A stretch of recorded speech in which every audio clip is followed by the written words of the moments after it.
Magandang araw sa atin mga kapatid. Naririto po ang inyong abang lingkod sa Bataan. Tayo po ngayon ay binigyan ng pagkakataon na serbisyo bilang isang direktor ng isang Community Defense Center na under ng 3rd RCDG.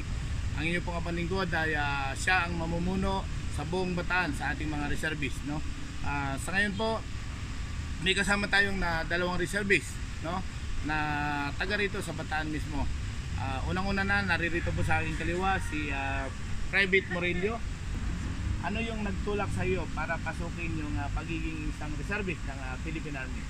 To answer the question po, sir, is simply because gusto ko maging modelo, lalo na sa mga kabataan na sa barangay namin.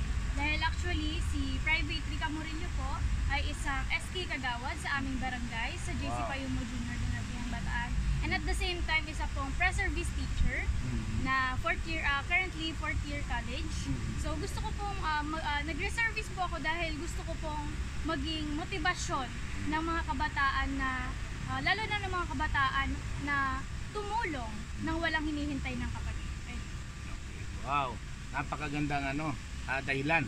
Now, tanongin din naman natin si Sergeant Bibas from Pilar Bataan.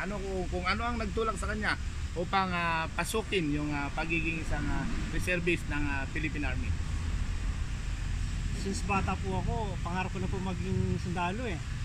Kaya nung pagka-graduate ng high school, tanong-tanong ako, sabi na pagtanungan ko, kailangan daw mag-around 2 years ng college. Yung time po na yun, talagang wala kaming pang-aral magulang ko. Kaya nag-decide po ako na magtrabaho dito sa Bataan, sa pag-aral ko sa Bataan. Yung time na po nandito na ako, nabalita po ng kapatid ko na may patrain doon ng service sa Bataan.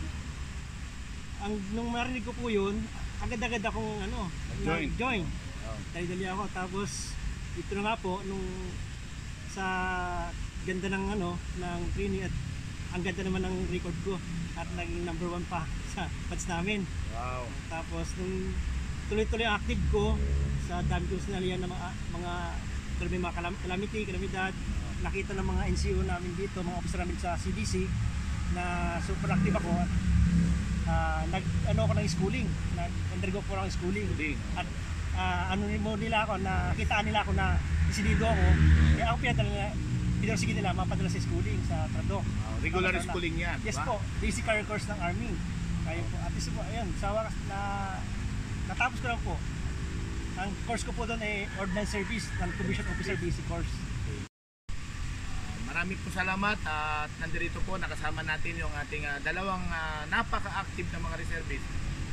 Sana yung mga nanonood dyan na gustong mag-reservist, kami po sa Philippine Army at hindi lang sa Philippine Army, sa Philippine Air Force, sa Philippine Navy ay nakahandang tumanggap ng mga voluntary na mamamayan na gustong magsilbi sa ating bansa na walang kapalit.